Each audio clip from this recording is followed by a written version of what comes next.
আল্লাহ তাআলার জাতের বা সিফাতের কোনো অংশীদার হয় না। আল্লাহ তাআলার জাত এবং সিফাতের কোনো টুকরা হয় না। লাম ইয়ালিদ ওয়ালাম ইউলাদ। আল্লাহ তাআলা কারো কাছ থেকে জন্ম নেন নাই, কাউকে জন্ম দেনও না। তিনি এমন এক সত্তা যার দ্বিতীয় আরেকজন নাই, দ্বিতীয় সমকক্ষ আর কেউ। কিছুদিন আগে কোনো একটা দরবারের মঞ্চ থেকে বলা হয়েছে আল্লাহর অলি সকল আল্লাহর জাত। নাউজুবিল্লাহ। এই কথাটা প্রকাশ্য শিরক, যা যে বলেছে এবং যারা সমর্থন করেছে সকলের ঈমান নষ্ট করে দিয়েছে। কারণ আল্লাহ তাআলার জাত হওয়ার ক্ষমতা কাহারও নাই। আল্লাহর জাত এবং সিফাত এটা কাদিম।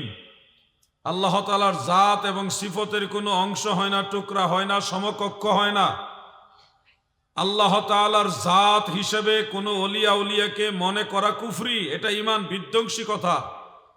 ঈমান সম্পর্কে আগে বুঝতে হবে আল্লাহর ওলি যারা, ওলিউল্লাহ যারা, তারা আল্লাহর বন্ধু। তাদের মাকামের পার্থক্য রয়েছে। কেউ বড় গৌসুল আজম, কেউ শুধু গৌস, কেউ সাধারণ বেলায়েত প্রাপ্ত, কেউ বেলায়েতে সুগরার স্তরের, কেউ বেলায়েতে কুবরার স্তরের, কেউ বেলায়েতে উলিয়ার স্তরের। বিভিন্ন স্তরের আউলিয়া কেরাম রয়েছে, সবাই সম্মানিত। আল্লাহর আউলিয়াদের মানতে হবে। কিন্তু আল্লাহর আউলিয়াদেরকে কেউ যদি আল্লাহর জাত মনে করে তখন এটা শিরক হবে। আল্লাহর সাথে শরীক করার কোনো সুযোগ নাই।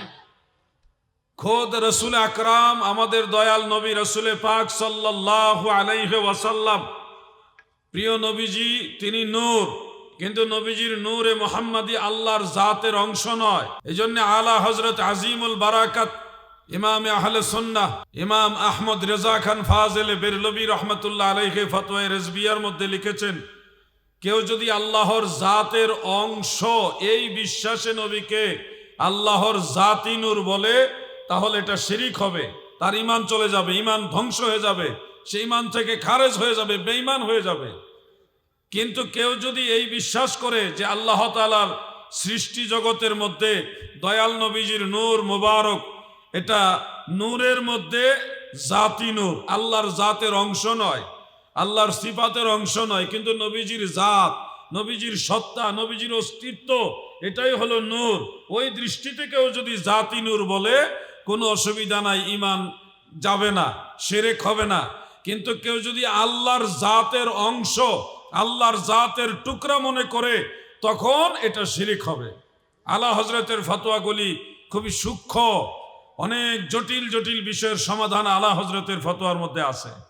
প্রিয় ভাই আমার, ঈমান কিভাবে যায়, ঈমান কিভাবে আসে, এখনকার যুগের অনেক বক্তারাও জানে না।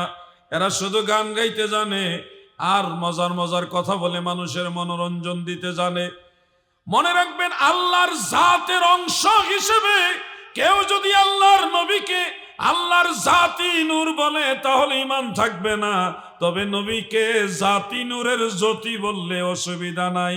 জাতি নূরের জ্যোতি, এটা আমাদের আহলুস সুন্নাহ ওয়াল জামাতের বড় একজন আলিম আল্লামা হাফেজ প্রিন্সিপাল এম এ জলিল সাহেব রহমাতুল্লাহ আলাই নূর নবী কিতাবের মধ্যে লিখে গেছেন পরিষ্কার, নবীজি জাতি নূরের জ্যোতি।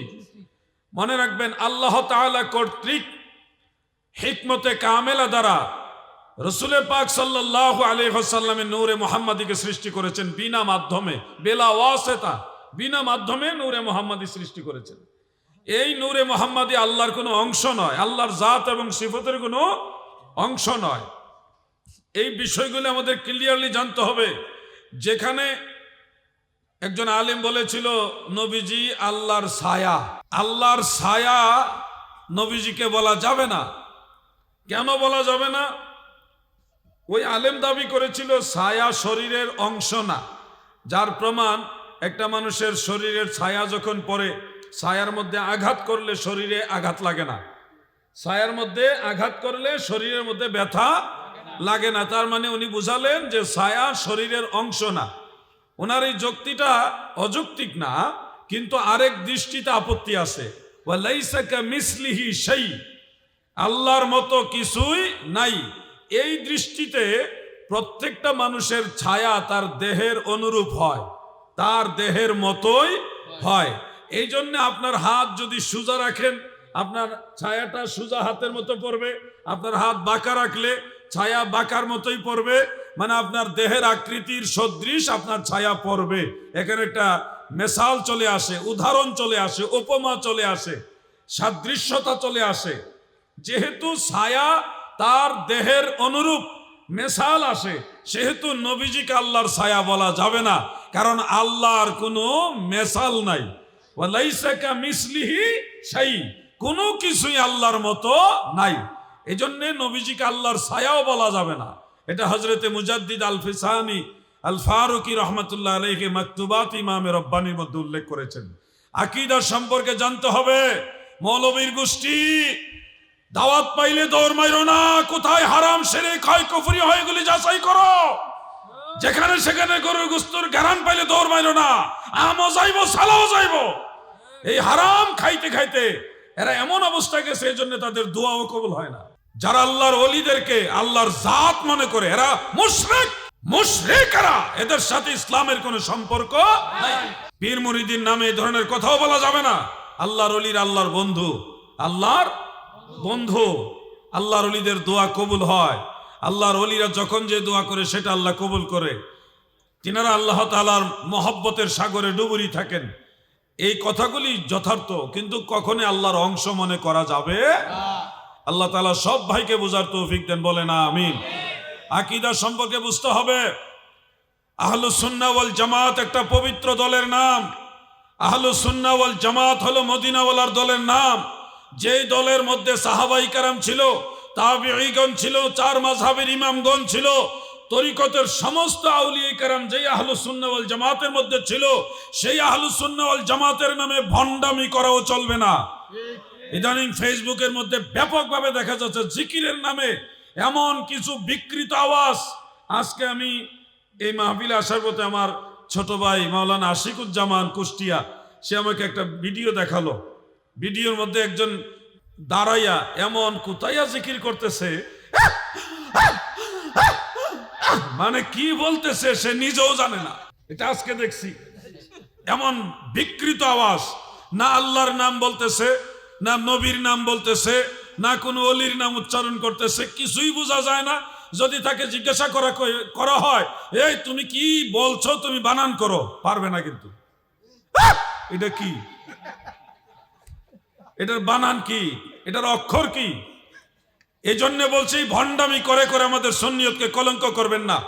আরেক দল বেরোছে, কিছু ময়মুরব্বী যুবক, ছোট ছোট বাচ্চা পোলা ভাই লইয়া এইভাবে ঘুরা ঘুরা শৈল সই শৈল সই কইয়া, মানে হেক্কুর হুক্কুর চালাইতেছে।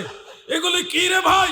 এগুলির সাথে আলা হযরতের সম্পর্ক নাই, এগুলির সাথে আল্লামা গাজী রেজভী সাহেবের সম্পর্ক নাই, এগুলির সাথে আল্লামা শেরে বাঙ্গালার কোনো সম্পর্ক নাই, এগুলির সাথে হাফেজ আহমেদ জলিল রহমাতুল্লাহ আলাইহির সম্পর্ক নাই, মুজাদ্দিদ সাহেবের সম্পর্ক নাই।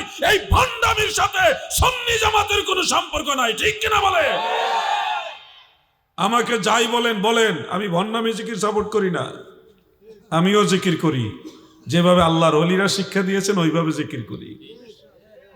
আমি মাঝে মধ্যে জিকিরের ক্লিপ সোশ্যাল মিডিয়াতে ছাড়ি। অনেক মানুষ নিয়ে একসাথে জিকির করে একটা কয়েক মিনিটের ভিডিও বার্তা একটা দেই কিভাবে জিকির করতে হয়। তখন ওয়াহাবিরাও সেখানে কমেন্ট করে, এই জিকিরটা কত সুন্দর, এখানে কোনো ভণ্ডামি নাই। এই জিকিরের প্রশংসা বাতিলদের জবান থেকেও পাওয়া যায়। কিন্তু আমাদের এই ভাইয়েরা যারা, এরা ভাইরাল হওয়ার জন্যে, মূলত ভাইরাল হওয়ার জন্যে এরা এই হেক্কুর হুক্কুর শুরু করছে।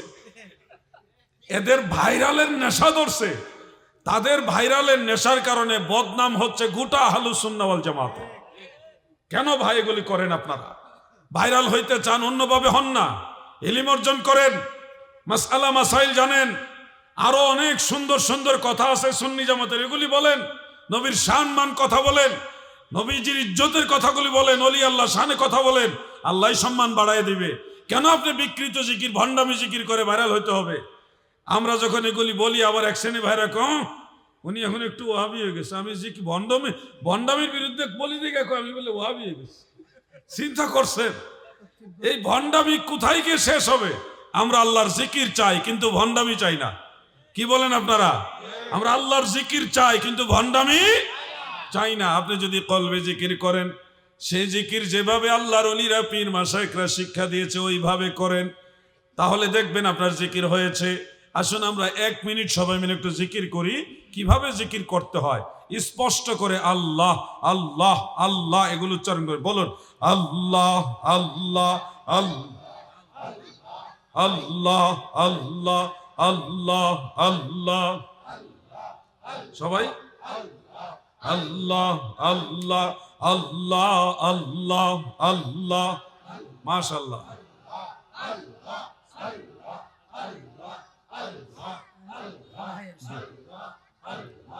আল্লাহ আল্লাহ আল্লাহ আল্লাহ আল্লাহ আল্লাহ আল্লাহ আল্লাহ আল্লাহ আল্লাহ আল্লাহ আল্লাহ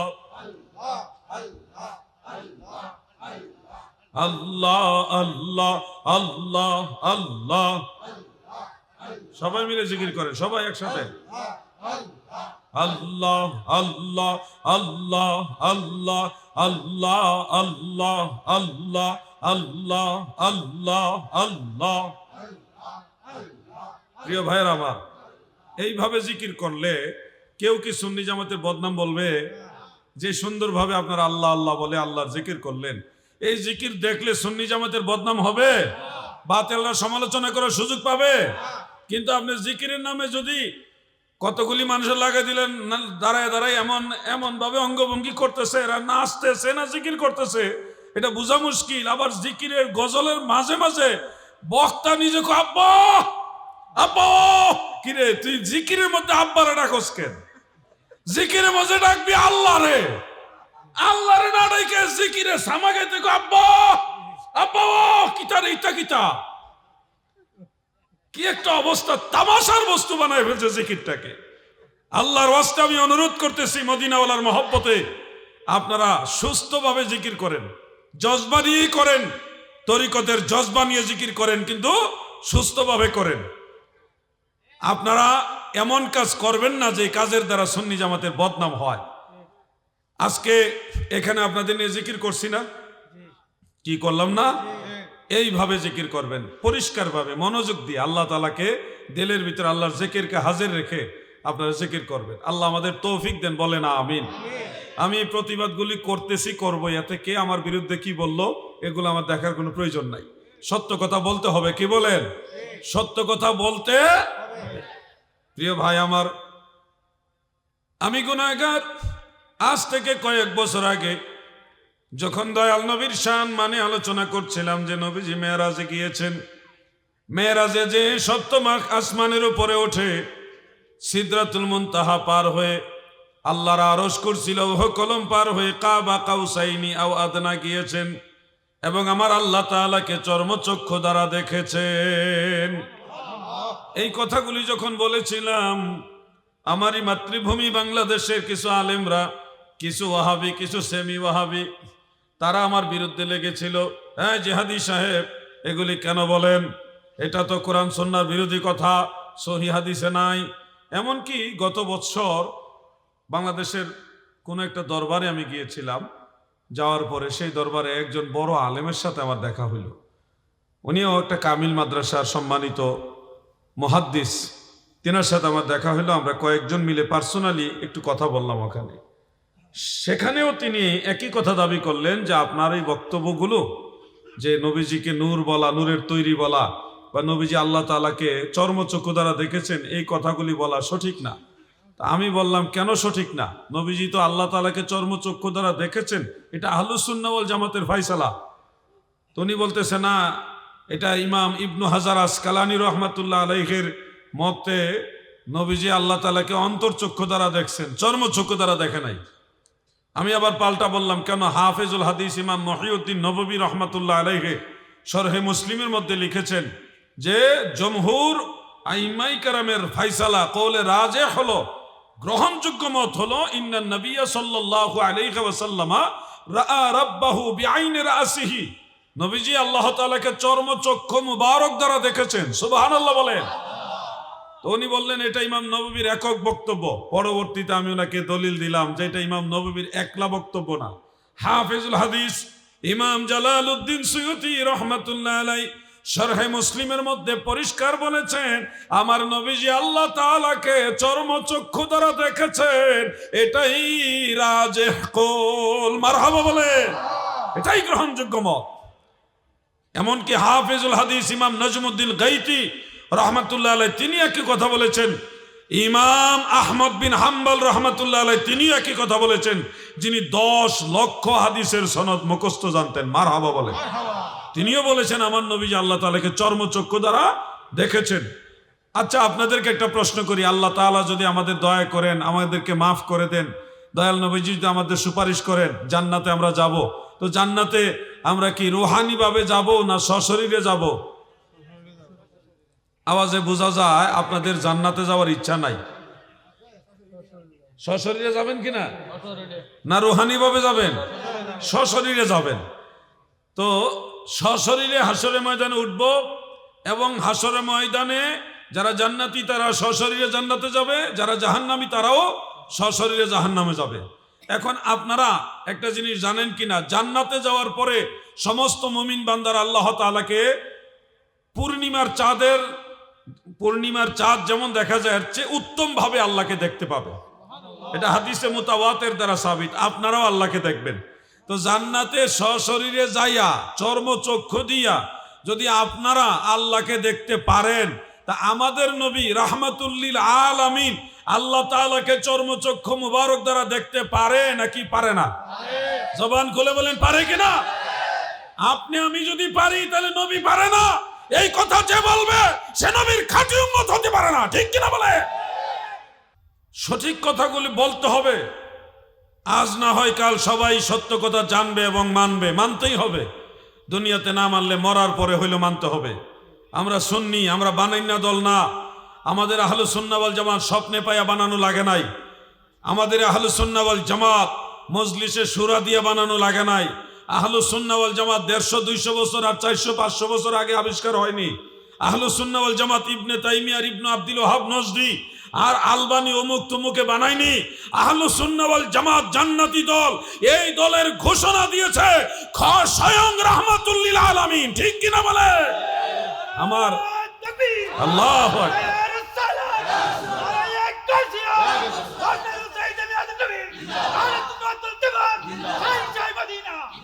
এই জন্য আহলুস সুন্নাহ ওয়াল জামাত একমাত্র জান্নাতি দল। আমি বলিনি, আমরা বলিনি, মদিনাওয়ালা বলেছেন কুল্লুহুম ফিন্নার ইল্লা মিল্লাতান ওয়াহিদা। উম্মতেরা গো,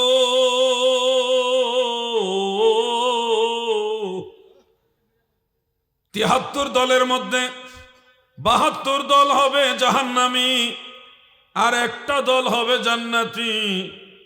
মোল্লা আলী কারি মিরকাতের মধ্যে পরিষ্কার লিখেছেন, সেই জান্নাতি দলের নাম হলো আহলুস সুন্নাহ ওয়াল জামাত।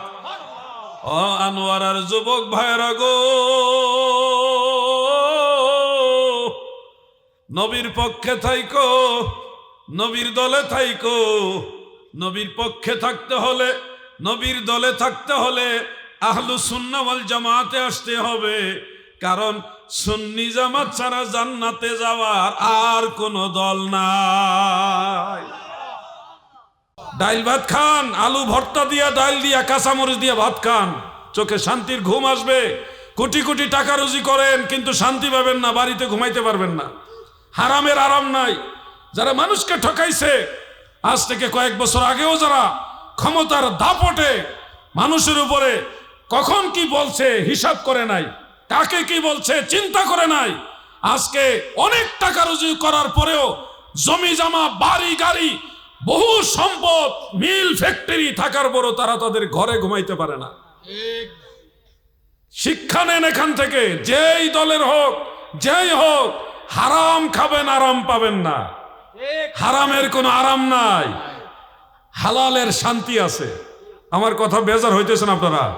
আমি কখনো কোনো মাহফিলে রাজনৈতিক আলোচনা করি না, কারণ এই দেশটা এমন একটা দেশ, এই দেশে কারো জন্য দোয়া করলো আর অন্যরা বেজার হয়, একজনের জন্য দোয়া করলে আরেকজন বেজার হয়। এখানে দোয়া করাও নিরাপদ না। এমন একটা দেশ হলো আমাদের মাতৃভূমি বাংলাদেশ। কিন্তু আমি আপনাদেরকে উপদেশ দিচ্ছি, নসিহত প্রদান করছি, সর্বাবস্থায় মহান আল্লাহ তাআলার কাছে নিজেকে ন্যস্ত করে দেন, নিজেকে আল্লাহর কাছে কুরবান করে দেন, আল্লাহর কাছে হাত বাড়ান। রহমত লইবারে মাওলা তব ধারে এসেছি, দয়া করে দাও গো রহমত, দয়া করে দাও গো রহমত, দিলের ঝোলা পেতেছি। মানে মনের থেকে আল্লাহর কাছে চান। মোনাজাত ধইরা অনেকেই এইভাবে হাত, একটা হাতের সাথে আরেকটা হাত এইভাবে লাগায় বসে থাকেন, আঙ্গুলের ভিতরে আঙ্গুল ঢুকায় বসে থাকেন, এইভাবে অনেকেই দেখি। অনেকে এই কোনো মতে এই যে হাত আঙ্গুল মাঙ্গুল বাঁকা করে কোনো মতে ধরে রাখে, কেউ এইভাবে রাখে, মানে কোনো একটা মনোযোগ নাই, আন্তরিকতা নাই। অনেকে আবার হাঁটুর উপর হাত রেখে মোনাজাত করে এইভাবে বিনা কারণে। শোনেন, মোনাজাত আল্লাহর কাছে মন থেকে করেন। ওই যে বলছি দিলের ঝোলা, দয়া করে দাও গো রহমত, দয়া করে দাও গো রহমত, দিলের ঝোলা পেতেছি, রহমত লইবারে মাওলা তব ধারে এসেছি। আমিন বলেন, সবাই বলেন আমিন। আমি 2-3টা আমলের কথা বলি, একটু মনোযোগ দিয়ে শুনেন। 5 ওয়াক্ত নামাজের আগে পরে এই আমলগুলি আপনারা ধরে রাখবেন, তাহলে খুব সহজে জান্নাতে চলে যেতে পারবেন, নবীজির শাফাত তাড়াতাড়ি পাবেন। আপনি নবীজিকে খুঁজে বের করা লাগবে না, আল্লাহর নবী নিজেই আপনাকে খুঁজে বের করে জান্নাতে নিয়ে যাবে। অল্প কয়েকটা আমল আমি শর্টকাটে বলে দিচ্ছি। যেমন আপনারা আমরা সবাই গুনাহগার, গুনাহ মাফের আশায় দৈনিক 100 বার একটা তসবিহ পড়বেন। এই তসবিহটা মাত্র 2টা শব্দ।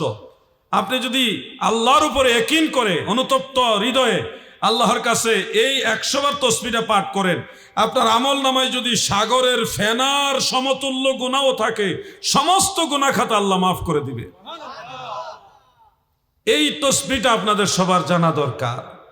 মাত্র 2টা শব্দ, আপনারা আমার সাথে বলুন, সুবহানাল্লাহি ওয়া বিহামদিহি। বাস এটুকু পড়লেই হবে। তসবিহটা আরো বড়, কিন্তু সহিহ ইবনে হিব্বানে অন্যান্য কিতাবে এটুকুই দয়াল নবীজি বলছে, ও আমার উম্মতেরা তোমরা এটুকু 100 বার পড়ো, সুবহানাল্লাহি ওয়া বিহামদিহি, সুবহানাল্লাহি ওয়া বিহামদিহি, সুবহানাল্লাহি ওয়া বিহামদিহি, সুবহানাল্লাহি ওয়া বিহামদিহি। 100 বার পড়েন না, কতক্ষণ লাগে পড়তে? মনোযোগ দিয়ে পড়েন। দরিয়া দরিয়া গুনাহ আমার আল্লাহ মাফ করে দিবে, আমল নামার কালো দাগগুলি পরিষ্কার করে সাদা করে দিবে। সুবহানাল্লাহ বলে। ছোট্ট একটা আমল, এমন কোনো কঠিন না। আরেকটা আমল করবেন, তিরমিজি শরীফের মধ্যে উল্লেখ আছে, দয়াল নবীজি বলেন, আল্লাহর এই সৃষ্টি জগতে যত সংখ্যক সৃষ্টি আছে, কত সংখ্যক? অনেক আলেমরা বলে 18,000 মাখলুকাত, 80,000 আলম। এই কথাটা মিথ্যা না, কিন্তু যথার্থ না। কারণ হলো 18,000 মাখলুকাত, 80,000 আলম, এই কথা মিথ্যা না, কিন্তু যথার্থ না। আমি কেন বললাম? একটা সূর্যকে কেন্দ্র করে সৌরজগৎ, সৌরজগতে অনেক গ্রহ উপগ্রহ গ্রহাণুপুঞ্জ আছে, অনেক। এরকম অসংখ্য সৌরজগৎ, আমার সায়েন্সের ছাত্রবার একটু খেয়াল করেন, অসংখ্য সৌরজগৎ একসাথে মিলে একটা গ্যালাক্সি হয়। একটা গ্যালাক্সির ভিতরেই 18,000 মাখলুকাতের চেয়ে আরো বেশি থাকে। অসংখ্য সৌরজগৎ, গণার কোনো সিস্টেম নাই, অগণিত সৌরজগৎ একটা জায়গায় যখন বেষ্টিত হয়, ওইটাকে বলা হয় গ্যালাক্সি। এই একটা গ্যালাক্সির ভিতরে 18,000 মাখলুকাতের চেয়ে বেশি আছে। আবার এরকম অসংখ্য গ্যালাক্সি একসাথে মিলে একটা ইউনিভার্স হয়, ইউনিভার্স। সেই অসংখ্য ইউনিভার্স একসাথে মিলে একটা মাল্টিভার্স হয়। আবার অসংখ্য মাল্টিভার্স একসাথে মিলে একটা সুপারভার্স হয়। আরো অনেক কিছু আছে। এই সবগুলো হলো প্রথম আসমানের নিচে। তাহলে 18,000 মাখলুকাত, 80,000 আলম কথাটা কোথেকে আসলো? এটা কোরআন হাদিসের কোথাও নাই। 18,000 মাখলুকাত, 80,000 আলমের কথা কোরআনেও কোথাও আমি পাই নাই, তাফসীরে নির্ভরযোগ্য সূত্রে কোথাও নাই, হাদিস শাস্ত্রের মধ্যে কোথাও এটা নাই। তো কোথা থেকে আসলো? কোন কোন আল্লাহর ওলিরা বলছে। আল্লাহর ওলিরা যারা বলছে তারা মিথ্যা বলে নাই, তারা সত্যই বলছে। কেমনে সত্য বলছে? ওনাদের যে বেলায়েতের রেঞ্জ আছে, বেলায়েতের যে রেঞ্জ, ওই রেঞ্জ অনুযায়ী ওনারা 18,000 মাখলুকাত দেখতে পাইছে। ওই অনুযায়ী ওনারা বলছে। এই দৃষ্টিতে কথা ঠিক আছে, কিন্তু যথার্থ না বললাম এই কারণে যে আর বাইরে অনেক কিছু আছে। আপনি আপনার জীবনে গোটা চট্টগ্রামটা দেখে বলছেন আমাদের বাংলাদেশটা হলো চট্টগ্রামের সমান, এটা আপনার জ্ঞান অনুযায়ী বলছেন, কিন্তু বাংলাদেশ কিন্তু চট্টগ্রামের বাইরেও আছে। তো দুনিয়াতে এরকম আরো বহু রাষ্ট্র আছে, বাংলাদেশের চেয়ে আরো বড় বড় রাষ্ট্র আছে। অলি আল্লাহদের কথাগুলো মিথ্যা না, কিন্তু এটা আরো বড় বড় আউলিয়া যারা তাদের কাছ থেকে পাওয়া যায়। অসংখ্য সৃষ্টি জগৎ, অসংখ্য সৃষ্টি জগৎ। আল্লাহর হাবিব বলেন, উম্মতেরা গো,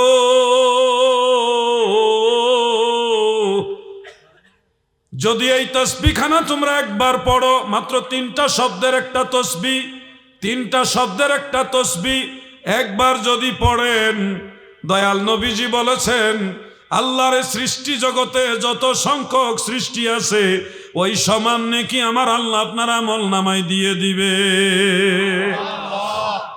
সেই তসবিটা কি শিখবেন? সবার ইচ্ছা আছে? আমার সাথে বলেন, সুবহানাল্লাহি আদাদা খলকিহি। শেষ, এটুকুই। কঠিন নাকি বেশি?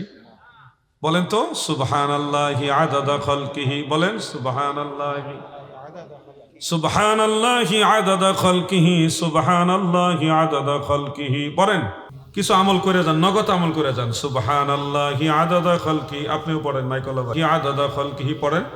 সুবহানাল্লাহি আদাদা খলকিহি। আমল করাই দিলাম, মাইকের অপারেটরও কিছুটা উপকার হইছে।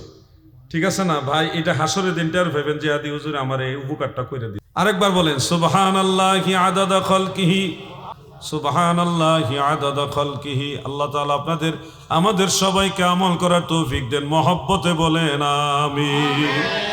যুবক ভাইরা, মুরব্বী বাবারা, আর 2টা নামাজের ব্যাপারে বলে যাই। যেই নামাজগুলি আমাদের 5 ওয়াক্ত নামাজের ভিতরেই আছে, কিন্তু অবহেলার কারণে আমরা এগুলি অনেক সময় পড়ি না। আসরের নামাজের 4 রাকাত সুন্নত নামাজ আপনারা অনেকে অবহেলা করে পড়েন না। আসরের 4 রাকাত সুন্নত জানেননি কি নিয়ামত থেকে আপনারা বঞ্চিত হচ্ছেন।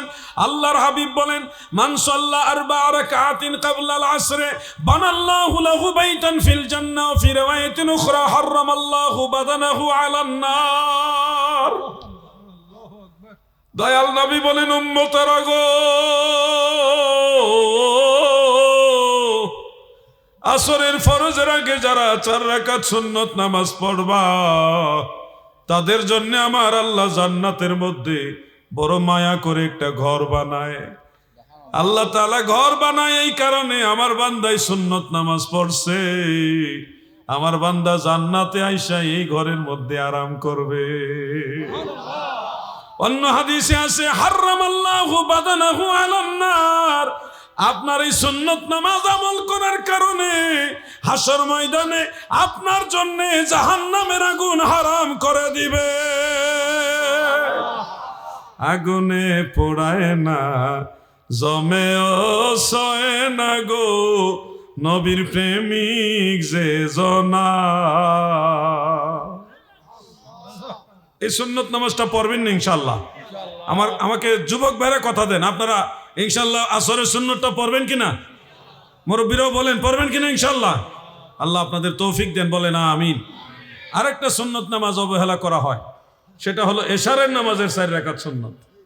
এশার নামাজের ফরজের পূর্বে 4 রাকাত সুন্নত, এটা কত দামি জানেন?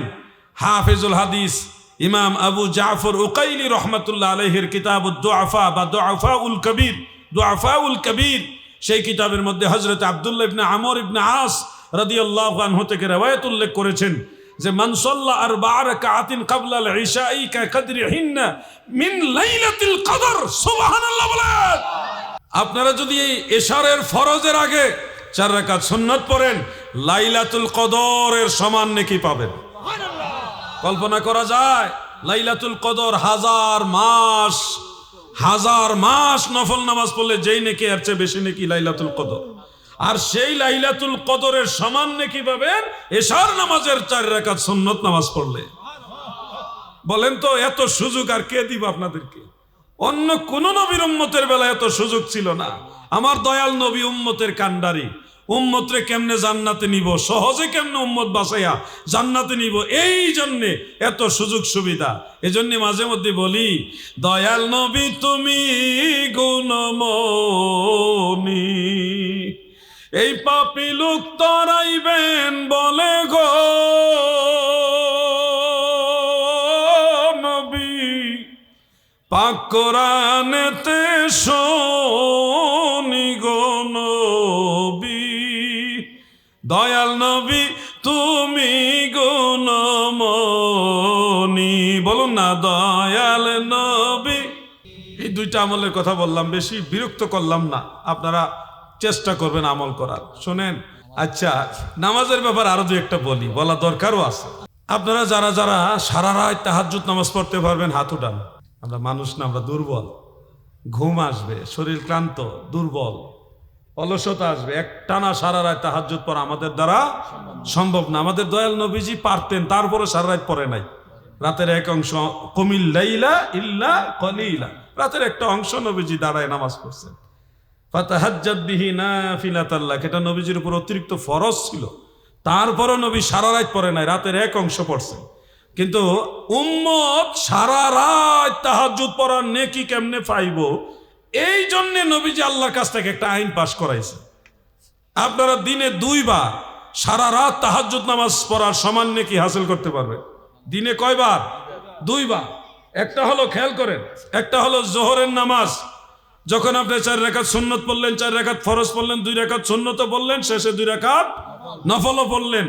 মানে মান হাফিজা 4 রাকাতিন ক্বাবলা যুহর ওয়া বা'দাহা 4, জোহরের আগে পরে 4 রাকাত 4 রাকাত টোটাল 12 রাকাত যদি আপনারা যথাযথ আদায় করেন, আল্লাহর নবী বলছে সারা রাত তাহাজ্জুদ পড়ার সমান নেকি আল্লাহ দান করবেন।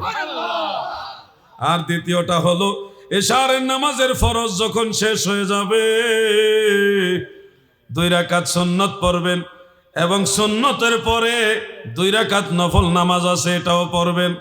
ভিতর পড়ার পূর্বে 2 রাকাত সুন্নত এবং 2 রাকাত নফল, এই 4 রাকাত নামাজ যদি এশার নামাজের ফরজের পরে ভিতরের আগে আদায় করেন, রহমতের নবী দয়ার নবী বলে গেছেন আপনার আমল নামাই সারা রাত্র তাহাজ্জুদ নামাজ পড়ার সমান নেকি আমার আল্লাহ লিখে দিবে।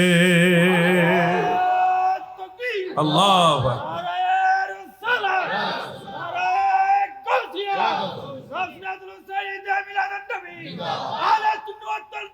জিন্দাবাদ জিন্দাবাদ। আমার দাদু এই ছোট ছোট আমলগুলো, দাদু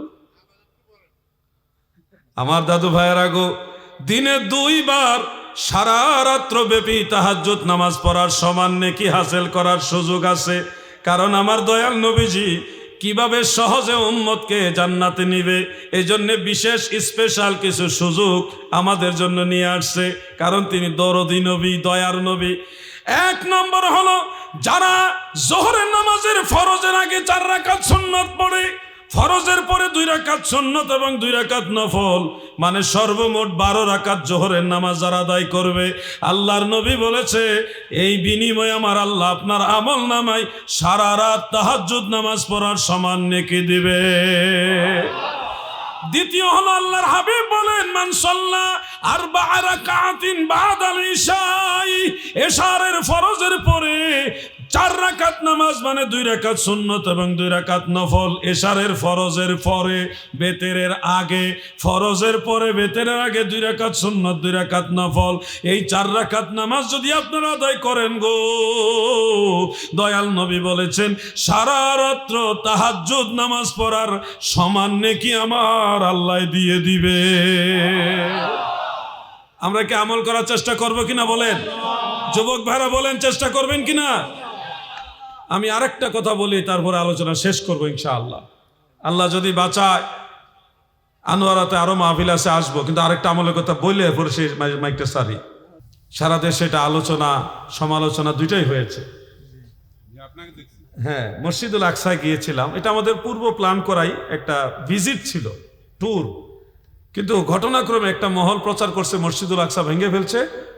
ওই একই সময় আমরা মসজিদুল আকসায় হাজির। আমরা তাদের কোনো বিরোধিতার জন্য ওখানে যাই নাই, আমরা আগের থেকে প্ল্যান করা ওই জন্য গেলাম। তারা বলতেছে ভেঙে ফেলছে, আমরা চোখের সামনে দেখতেছি ভাঙছে না। আমরা তখন বলছি যে যুদ্ধ চলতেছে গাজায় এবং রাফায়, মসজিদুল আকসায় কোনো যুদ্ধ নাই, এখানে নিরাপদ আছে, সবকিছু ভাঙে নাই, অক্ষত আছে। এটা হন তাদের ব্যবসার উপরে গিয়ে আঘাত লাগছে, কারণ মসজিদুল আকসা ভেঙে ফেলছে বলে তারা বিলিয়ন বিলিয়ন ডলার টাকা পয়সা কালেকশন করা শুরু করছিল। পুরা ব্যবসার মধ্যে লাল বাতি জ্বালাই দিয়েছি আলাউদ্দিন জেহাদি। এখন তো আমার উপরে খেপে গেছে, সমালোচনা শুরু করছে, উনি ইসরায়েলি হয়ে গেছে। আরে ভাই, ফিলিস্তিন এটা হলো মুসলিম কান্ট্রি, সেখানে ইহুদিরা দখল করে অনেক জায়গা নিয়ে গেছে। এখন হজে যাইতে হলে ইন্ডিয়ার উপর দিয়ে যাওয়া লাগে, ইন্ডিয়ার উপর দিয়ে যাওয়া লাগে না। আপনি জলপথে গেলে ইন্ডিয়াতে যাইতে হবে, স্থলপথে গেলে ইন্ডিয়ার উপর দিয়ে যেতে হবে, আপনি আকাশপথে গেলেও ইন্ডিয়ার উপর দিয়ে যেতে হবে। এখন ইন্ডিয়ার উপর দিয়ে কেন হজে গেছেন, এই জন্য কি আপনি ইন্ডিয়ার দালাল হয়ে গেছেন? এখন আমি মসজিদুল আকসা যাইতে হলে আমার রাস্তায় ইসরায়েল পরে আমার যাইতে হয়, এছাড়া আমার রাস্তা নাই। এজন্য কি আমি ইসরায়েলের লোক হয়ে গেলাম নাকি? আমি গেছি মসজিদুল আকসায়, তোমার তো নসিবে নাই, আমার তো নসিব হয়েছে 2 বার। মসজিদুল আকসায় কপাল জমিনে ঠেকায় আল্লাহকে সেজদা দেওয়ার সুযোগ হয়েছে আমার 2 বার, তোমার নসিব হয় নাই। তুমি সমালোচনা করতে থাকবা, আলাউদ্দিন জিহাদি কয়দিন পরে আবার যাইতেছে, এই যে এবার রোজার ঈদের পর ইনশাল্লাহ আবার যাব বিশাল এক কাফেলা নিয়ে। তুমি সমালোচনা করতে থাকো, আমরা আল্লাহকে সেজদা দিতে থাকি। জিহাদের সময় যখন আসবে তখন সবাই একসাথে নামবো। আমরা বড় সাফা বাইরে কথা বলি না, কাজে কর্মে কথা বলি। শুনুন, মসজিদুল আকসায় আপনারা যারা যান নাই বা যাইতে হয়তো পারবেন না, আপনাদের জন্য নবীজি একটা শুভ সংবাদ দিয়েছে। শুভ সংবাদটা হলো, রাসূল আকরাম সাল্লাল্লাহু আলাইহি ওয়াসাল্লাম বলেছেন, মাগরিবের নামাজের পরে কেউ যদি 6 রাকাত আওয়াবিন নামাজ পড়ে, কয় রাকাত? মুসনাদে ফেরদৌসের মধ্যে হাদিসটা আছে। 6 রাকাত আওয়াবিন নামাজ যদি মাগরিবের নামাজের পরে আদায় করেন গো, দয়াল নবী বলেন, বাইতুল মুকাদ্দাস মসজিদুল আকসার মধ্যে লাইলাতুল কদর আমল করলে, মসজিদুল আকসায় লাইলাতুল কদর পালন করলে যত নেকি, আওয়াবিন নামাজ পড়লে ওই সমান নেকি। সুবহানাল্লাহ। এশাকের নামাজ সাধারণ নফল নামাজ যেভাবে পড়েন ওইভাবেই, এটা আলাদা কোনো নিয়ম নাই। ফজরের নামাজের শেষ হইলে আপনারা মসজিদে বসে থাকবেন।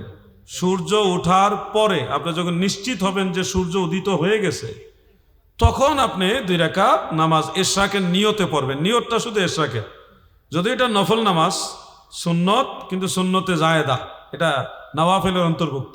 সেই হিসাবে অন্য নফল নামাজ যেরকম, এশরাকের নামাজটাও ওরকম যে কোনো সূরা দিয়ে আপনি পড়তে পারবেন। সূরা ফাতিহার সাথে অন্য যে কোনো সূরা দিয়ে আপনারা পড়তে পারবেন। 2 রাকাত নামাজ, তবে ফজরের নামাজের পরপরই পড়া যাবে না, সূর্য ওঠার পরে পড়তে হবে। সূর্য উদিত হওয়ার পরে, এরপরে আপনার এই নামাজটা পড়বেন। বুঝতে পারছেন বিষয়টা? আল্লাহ তাআলা আমাদের সবাইকে আমল করার তৌফিক দেন, আমিন। আজকের মতো এখন আপনাদের সামনে আখিরি মোনাজাত পরিচালনা করবেন মিলাদ শরীফের মাধ্যমে, এবং 2টা কথাও বলবেন হুজুরের জবান থেকে, হুজুরের পবিত্র জবান থেকে 2টা কথা শুনবেন, নসিহত আপনারা শুনবেন, এবং আপনাদের নিয়ে হুজুর মিলাদ শরীফ এবং দোয়া পরিচালনা করবেন। আমি হুজুরের কাছে দোয়া চাইলাম, উনি অসংখ্য আলেমের উস্তাদ আল্লামা হযরতুল হাজ আব্দুল খালেক শৌকি মাদ্দাজিল্লাহুল আলী, হুজুরের কাছে মাইক ছেড়ে দিয়ে আমি বিদায় নিচ্ছি। আসসালামু আলাইকুম ওয়া রাহমাতুল্লাহ।